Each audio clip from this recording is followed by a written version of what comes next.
Follow किया है और आप हर बार वैल्यूएशंस पे बात करती हैं। अभी अगर हम देखें तो ग्लोबल मार्केट्स में भी बहुत अच्छा जोश है।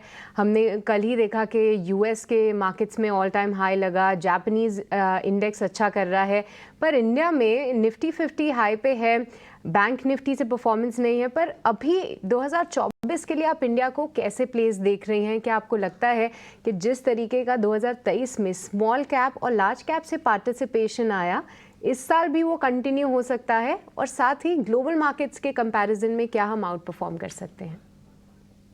अभी हमारा यही व्यू है सृष्टि की हम लोग ग्लोबल मार्केट्स को आउट परफॉर्म करेंगे। अब मैं अपने ग्लोबल फंड्स में देखूं तो इंडिया का ओवरवेट है, क्योंकि फिर से वही बात है कि आपने एक पूरा दशक था जब आपने बिल्कुल अंडर परफॉर्म किया था ग्लोबल मार्केट्स को भी।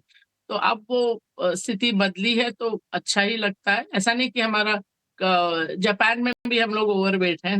पिछले साल हम लोग देखते रहे पहले 2-3 महीने की कभी ना कभी अब इसका बॉटम आने वाला है, तो वो मेरे ख्याल से अप्रैल से हम लोग ओवरवेट हैं जापान में। तो ऐसा नहीं होता कि मतलब खाली 1-2 मार्केट्स, बट थोड़ी मार्केट्स जो आउट परफॉर्मेंस में लगती हैं वो उसमें इंडिया भी है, जापान भी है, यूएस भी प्रायः बुरा नहीं लगता। बट यूएस में अब पिछले साल के बनस्पत थोड़ा अलग पैटर्न रहेगा। पिछले साल तो समझ लीजिए 7 ही स्टॉक चले थे जो बड़े टेक स्टॉक्स हैं। और जहां तक भारत का प्रश्न है, मैंने कहा वो स्मॉल कैप माइक्रो कैप वगैरह में आप सतर्क रहिए। लोग ये भूल जाते हैं इतिहास कि 2008 में स्मॉल कैप इंडेक्स ऑलमोस्ट 80% गिरा था, 78% अगर एग्जैक्ट आंकड़ा देखे तो।